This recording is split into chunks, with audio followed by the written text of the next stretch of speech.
할렐루야. 오늘은 다니엘서 4장 34절에서 37절까지 말씀으로 그 기한이 참회라는 제목으로 말씀을 나누도록 하겠습니다.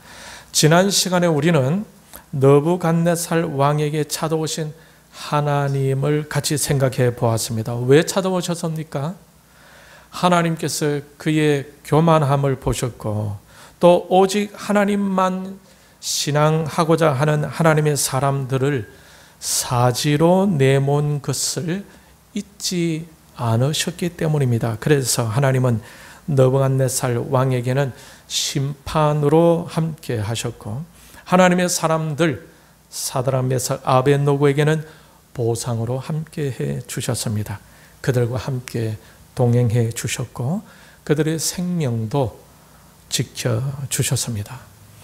하나님께서 7대 동안 왕이 들짐승처럼 들에 살며 소처럼 풀을 뜯어 먹으며 살게 될 것이라고 하셨는데 그 말씀 그대로 왕은 들에서 그렇게 살게 됩니다. 몸은 하늘에 이슬에 젖고 머리털은 독수리 털과 같이 자랐으며 손톱은 새 발톱과 같이 되었다고 33절에 기록하고 있습니다. 여기서 우리가 알 수 있는 것은 하나님의 말씀은 그대로 이루어진다라는 것입니다.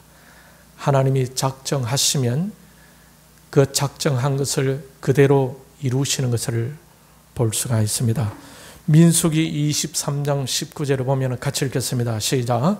하나님은 사람이 아니시니 거짓말을 하지 않으시고 인생이 아니시니 후회가 없으시도다. 어찌 그 말씀하신 바를 행하지 않으시며 하신 말씀을 실행하지 않으시랴. 하나님은 어떤 분이십니까? 하신 말씀을 실행하시는 하나님이십니다. 그런데 느부갓네살 왕은 그 하나님께서 꿈과 환상을 보여주셨고 다니엘이 해석해 주는 것을 들었음에도 불구하고 그는 그 해석을 고지 듣지 아니하였으며 여전히 자신의 교만에 머물고 있었던 것입니다.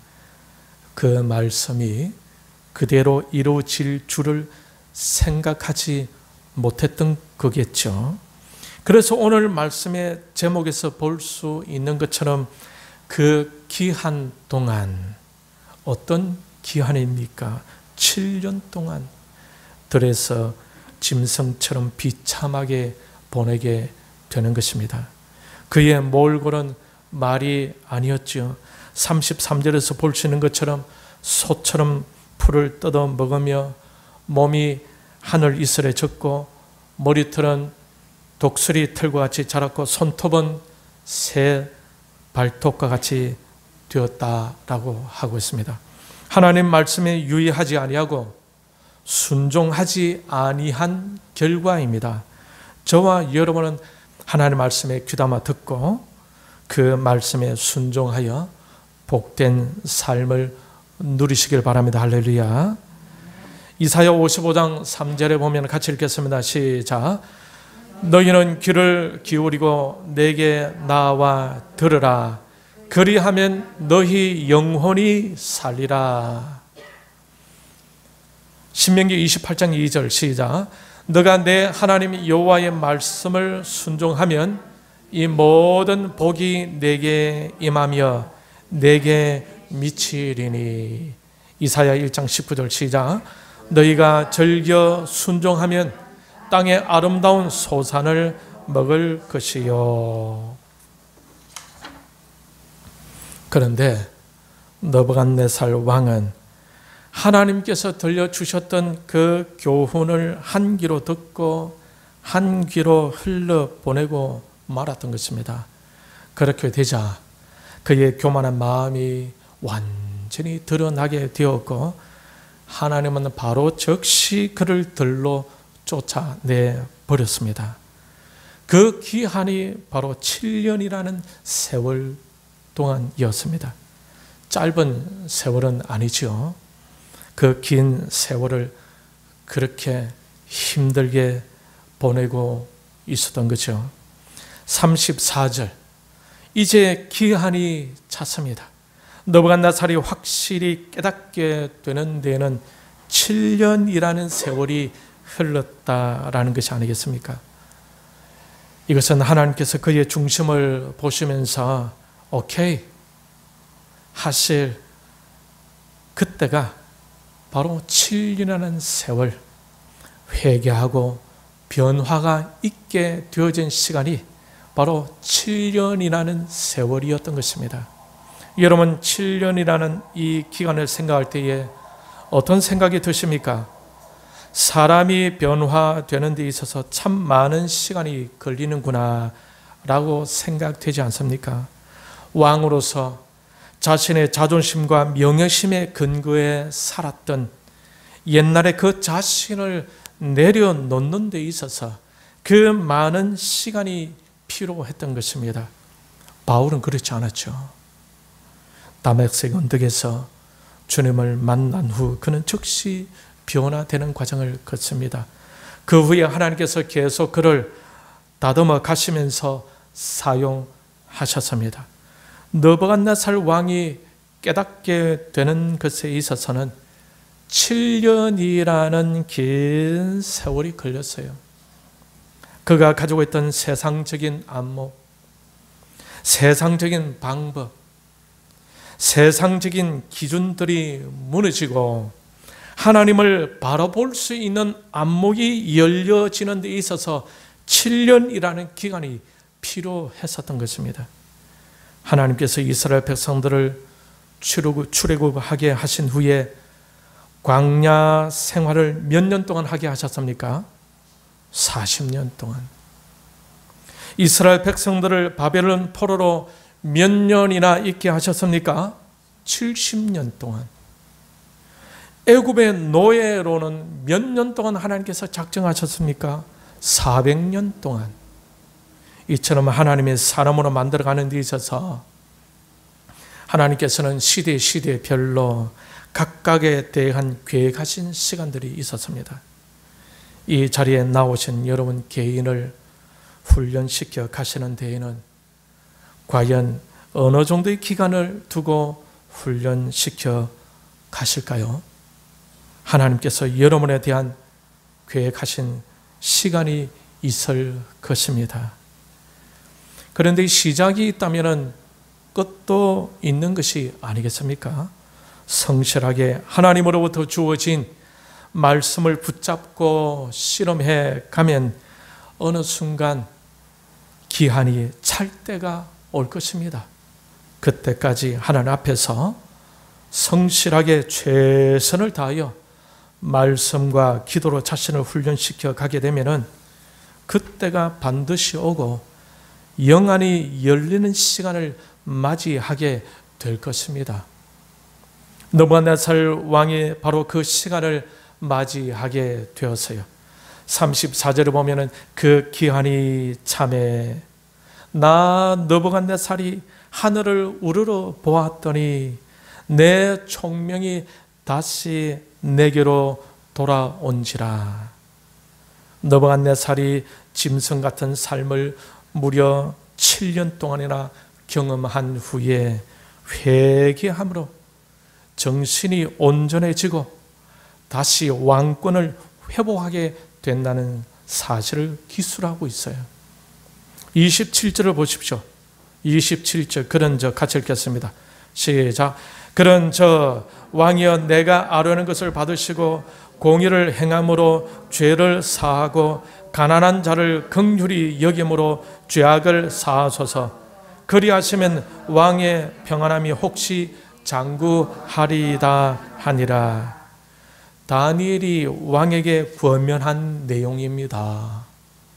즉 이것은 하나님께서 다니엘을 통해 주신 권면으로 볼 수 있지 않겠습니까? 뭐라고 하나님께서 권면하셨습니까? 백성들에 대해 공의를 행하고 선한 정치를 함으로써 백성들에게 지은 죄를 끊어버리고 사함을 받아야 한다라는 것입니다. 느부갓네살 왕은 분명히 도덕적으로 사악하게 피지배민들에게 잔인하게 행하였을 것입니다. 그 정도가 아니었다 할지라도 소외되고 고난 당하는 자들에게 소홀히 여기는 그런 정도라도 죄를 범하지 않았겠습니까? 그 죄를 백성들에게 선하게 살면서 선하게 정치함으로써 사함을 받으라라는 것입니다. 모든 독재 국가가 그러하듯이 당시 바벨론 제국에도 억울하게 정치적 희생양으로 감옥에 갇힌 사람들도 있었을 것이며, 정복 과정이나 유민들을 재배치하는 과정 속에서도 사람들이 하늘에 호소할 만한 억울한 일들이 적지 않게 벌어졌을 것입니다. 그래서 다니엘은 27절 말씀에서 공의를 행함으로 죄를 사하고 가난한 자를 긍휼히 여김으로 죄악을 사소서라고 권면하고 있는 것입니다. 그렇게 하면은 어떤 결과가 주어진다고 하고 있습니까? 그러하시면 왕의 평안함이 혹시 장구하리이다. 이 본문을 보게 되면은 7년의 기한이 차면서 드디어 느부갓네살이 하늘을 우러러 보았다고 34절은 말씀하고 있습니다. 드디어 하늘을 우러러 보게 되었습니다. 회개를 하면서 교만했던 자신의 마음을 내려놓고 자신보다 더 위대하신 분을 인정하고 경외하는 마음을 가지면서 하나님을 우러러 보게 되었다라고 말씀하고 있습니다. 비로소 하나님의 우월하심과 존엄하심, 그분 앞에서의 자신의 연약함과 비참함을 7년이라는 세월 동안 짐승처럼 살면서 비로소 깨닫게 되고 보게 되었다라는 것입니다. 인간이란 이렇습니다. 말로서는 안 되는 경우도 있는 것 같아요. 매를 맞아야 정신을 차립니다. 이것이 타락한 인간의 모습인 것입니다. 이사야 1장 5절 같이 읽겠습니다. 시작. 너희가 어찌하여 매를 더 맞으려고 패역을 거듭하느냐. 온 머리는 병들었고 온 마음은 피곤하였으며. 잠언 14장 3절에 시작. 미련한 자는 교만하여 입으로 매를 자청하고 지혜로운 자의 입술은 자기를 보전하느니라. 여러분 지혜로운 자가 되시기를 바랍니다. 잠언 10장 8절 같이 읽겠습니다. 시작. 마음이 지혜로운 자는 계명을 받거니와. 마음이 지혜로운 자는 하나님 말씀, 하나님의 교훈을 받는다라고 말씀하고 있습니다. 한동안 느부갓네살 왕은 지혜롭지 못했어요. 그런데 그가 7년이라는 기한 동안 고난의 시간을 보내면서 비로소 자신의 교만함을 알고 자신의 악함을 알고 하나님의 위대하심을 깨닫게 되었던 것입니다. 하나님이 느부갓네살을 찾아오실 때의 궁극적인 목적이 무엇이었겠습니까? 바로 이와 같은 회복이었어요. 회복은 기분만 좋은 것이 아닙니다. 회복은 자신의 부정함을 깨닫고 하나님의 위대하심에 대한 눈이 열려지는 것입니다. 이것이 바로 영적 부흥이 아니겠습니까? 이것이 바로 복음의 역할인 거예요. 하나님을 우러러 보게 된 것이 얼마 만의 일입니까? 여러분은 이런 시간을 어느 정도 가지고 있습니까? 혹시 여전히 자신만 바라보고 있지는 않습니까? 자신의 대단함에만 눈이 머물러 있거나 세상의 소리에만 귀가 열려져 있지는 않습니까? 하나님의 말씀을 향한 여러분의 귀는 어느 정도 열려져 있습니까? 하나님의 위대하심에 대해서 여러분의 눈은 어느 정도 열려져 있습니까?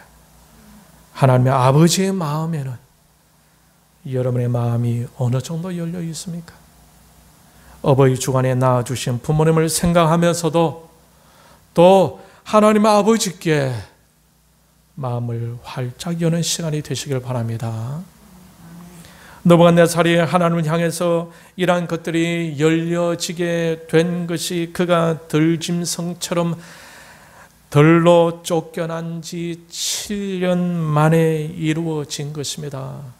그가 왕이었었지만 그가 깨닫게 되는 데에 7년이라는 세월이 걸렸던 것입니다. 혹시 우리는 느부갓네살처럼 스스로 꽤 괜찮은 존재로 생각하고 있지는 않겠지요? 혹시 스스로의 자부심에 살고 있지는 않습니까? 7년의 과정을 거치지 않고 빨리 깨닫고 낮아져서 하나님이 진정 원하시는 일에 수종 잘 들 수 있는 아름답고 귀하고 거룩한 하나님의 사람들이 다 되시길 바랍니다. 할렐루야. 하나님을 경외하게 된 느부갓네살 왕은 하나님을 우러러 보게 되면서 나타난 현상은 또 어떤 것들이 있습니까? 34절 중간에 보게 되면은 이에 내가 지극히 높으신 이에게 감사하며 소처럼 풀을 뜯어 먹으며 하늘 이슬에 젖어 살던 그 사람, 그야말로 동물의 본성대로 살지 않았겠습니까? 그런데 그가 훈련을 다 마친 후 하나님께서 작정하신 기한이 차니까 회개와 변화와 함께 먼저 터져 나온 것이 바로 감사였습니다. 누구에게 감사하였습니까? 지극히 높으신 하나님께 감사했습니다. 감사하였다고 해서 그냥 자기 혼자 기분 좋았다는 것이 아니죠. 스스로 만족하였다는 것도 아닙니다. 감사의 대상이 분명했습니다. 그 감사의 대상이 누구였습니까? 지극히 높으신 하나님이었어요. 고난의 과정을 잘 통과하게 되면 어떤 결과가 나타나게 될까요?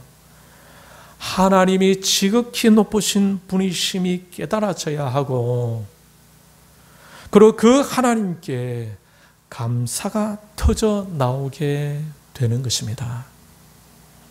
그리고 왕이 회개하고 변화된 후에 어떤 현상이 또 나타나고 있습니까?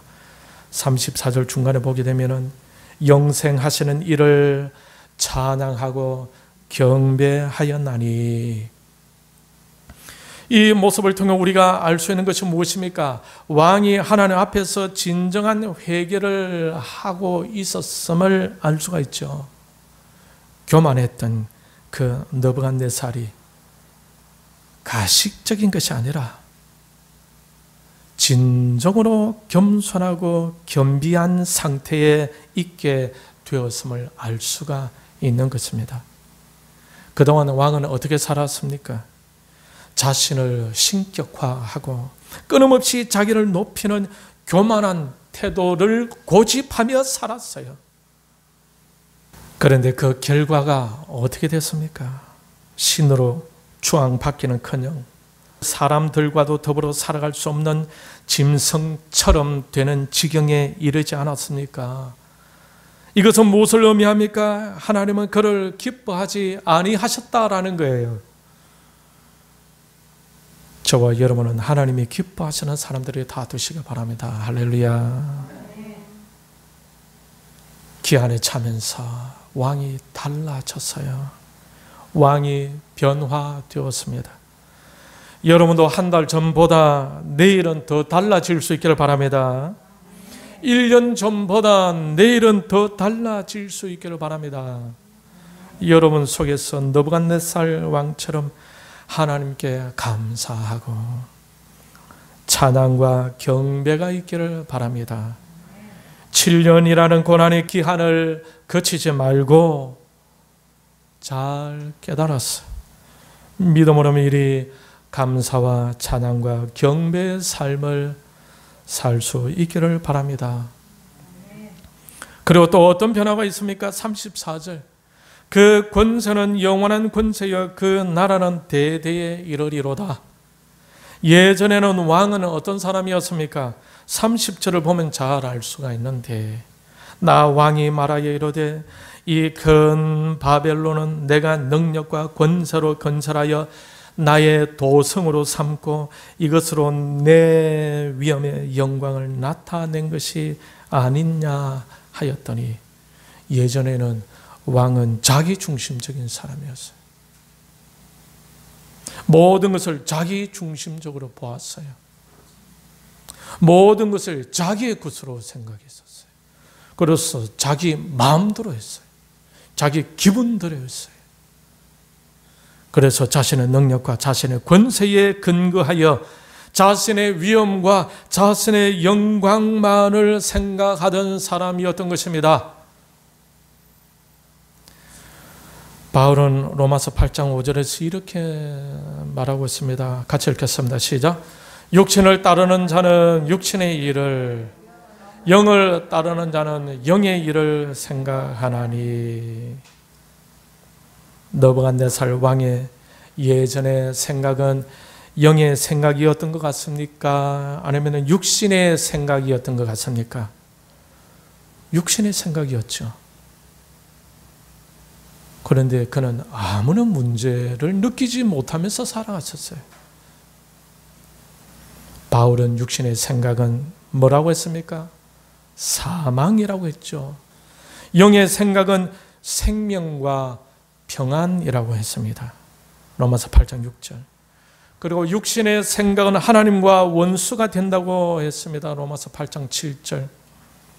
그러니 느부갓네살 왕은 로마서 8장에 나오는 말씀대로 사망의 자리에 놓여져 있었고 하나님과의 원수의 자리에 있었던 것입니다. 그런데 자신은 모르고 있었어요. 왕복을 입고 왕의 권세로 포장되어 있다 보니, 근데 그 모든 것 다 하나님이 다 주신 거죠. 하나님이 주신 것을 가지고도 모르고 있었어요. 그런데 7년이라는 과정을 거치면서 드디어 자신이 육신적인 생각에 있었음을 깨닫고 이제 영의 것을 생각하는 사람이 되었던 것입니다. 이제 보이는 모든 것이 하나님의 시각으로 보입니다. 권세는 자신의 권세가 아니라 하나님의 영원한 권세, 나라는 자신의 나라가 아니라 하나님의 나라가 대대에 이른다고 고백하고 있습니다. 그는 드디어 더 깊은 깨달음을 얻습니다. 35절. 땅의 모든 사람들, 같이 읽겠습니다. 시작. 땅의 모든 사람들을 없는 것 같이 여기시며 하늘의 군대에게든지 땅의 사람에게든지 그는 자기 뜻대로 행하시나니 그의 손을 금하든지 혹시 이르기를 너가 무엇을 하느냐고 할 자가 아무도 없도다. 이 말씀은 어떤 의미입니까? 하나님은 이 세상을 자기 뜻대로 행하신다는 것입니다. 어느 누구도 하나님이 하시는 일에 이래라 저래라 할 수가 없다라는 거예요. 이것은 하나님의 절대 주권, 하나님의 통치권이 안 미치는 곳이 없다는 것입니다.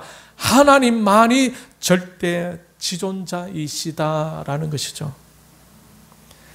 그 큰 바벨론 왕이 하나님의 말씀과 교훈에 방심하였다가 어떻게 되었습니까? 들짐승처럼 되었습니다. 그렇게 큰 권세를 가졌던 그였지만 그렇게 스스로 당당할 만큼 자부심을 가졌던 그였지만 그러한 그 자신도 하나님이 자신에게 하시는 그 일은 막을 수가 없었어요. 하나님 앞에서 완전히 두 손 다 들게 되었습니다. 자신의 모든 것을 완전히 다 내려놓게 되었습니다. 내려놓음도 영적 회복을 위한 과정 중에 아주 중요한 부분입니다. 내려놓음이 없으면 다음 단계로 나아가지 못합니다. 다음 단계로 나아가지 못하고 계속 고난 중에 있는 분들은 안 계시겠죠. 느부갓네살 왕은 7년의 과정을 거치시면서 하나님 앞에 두 손 다 들고 말았습니다. 여러분도 하나님 앞에서 두 손 다 들고 계실 줄로 믿어도 되겠습니까? 그러자 어떤 일이 생겼습니까? 36절 그때에 같이 읽겠습니다. 시작. 그때에 내 총명이 내게로 돌아왔고 또 내 나라의 영광에 대하여도 내 위엄과 광명이 내게로 돌아왔고 또 나의 모사들과 관원들이 내게 찾아오니 내가 내 나라에서 다시 세움을 받고 또 지극한 위세가 내게 더하였느니라. 하나님의 시각으로 보게 되는 눈이 열려지니까 모든 것이 다시 다 회복되는데 그 지극한 위세가 자신에게 어떻게 되었다고 하고 있습니까? 또 지극한 위세가 내게 더하였느니라. 하나님께 감사하지 않고 하나님께 찬양과 경배가 없을 때의 그의 권세는 아무것도 아니었습니다. 그 권세를 유지하고 있었다 할지라도 하나님께서 거두어 가버리시니까 그 권세는 자신의 것이 아니었다는 사실을 고난 속에서 깨닫게 되었던 것입니다. 그의 재물도 하나님이 거두어 가니까 자기 것이 아니었다라는 거예요. 그의 건강도 하나님께서 거두어 가시니까 자기의 것이 아니었다라는 것입니다. 그 고난 속에 있을 그때에 힘도 들고 자존심도 상했겠지만 그런데 그가 하나님의 위대하심을 깨닫고 하나님께 감사하고 찬양하며 경배하게 되어질 때에 오히려 자신의 권세가 이전보다 훨씬 더 강하게 되어졌다라는 것입니다. 이것이 하나님께서 함께해 주심과 하나님께서 함께해 주시지 않는 것의 차이점입니다.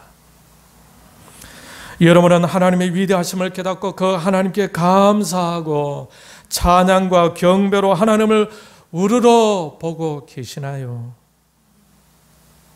그렇게 되기를 원하고 있지 않습니까? 그렇게 되는 것이 여러분의 소원이 아닙니까? 그것이 바로 영의 생각 속에 머무는 것이고 그것이 곧 생명과 평안이 아니겠습니까?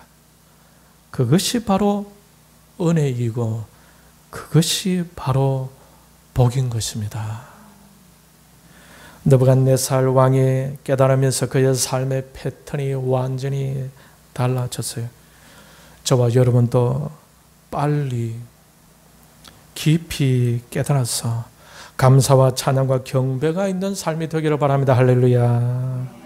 37절에 보게 되면 이러한 하나님을 경험하면서 이제 느부갓네살 왕이 먼저 경험한 자로서 우리에게 이렇게 교훈을 남겨두고 있습니다. 37절 같이 읽겠습니다. 그러므로 시작.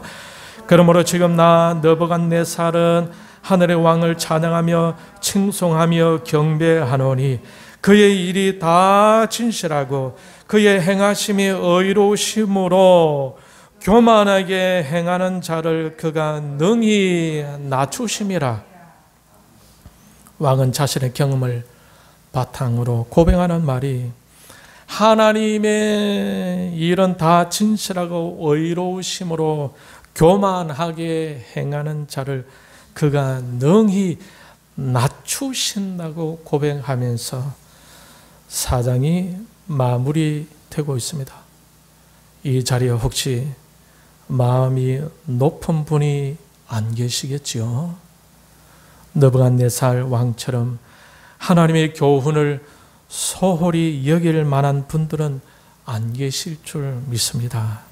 다른 말로 마음이 교만한 분은 없는 줄 압니다. 느부갓네살 왕은 자신의 경험으로 말합니다. 그렇게 되면, 교만하게 되면 하나님께서 능히 낮추신다고 말입니다. 사실 이 낮추시는 하나님을 만난 것도 느부갓네살 왕에게는 복이었습니다. 은혜였어요. 그렇지 않았다면 영원한 사망 속에서 영원히 하나님과 원수가 되는 자리에 머물 수 있지 않았겠습니까? 다행히 왕은 그 하나님의 만져주심에 비록 아프고 고통의 시간이었지만은 그 하나님의 통치와 주권을 받아들이면서 겸손하게 변화되었습니다. 그래서 하나님은 그를 더 높이 세워 주셨던 것입니다. 느부갓네살 왕을 찾아주신 그 하나님께서 여러분도 찾아주심도 믿습니다.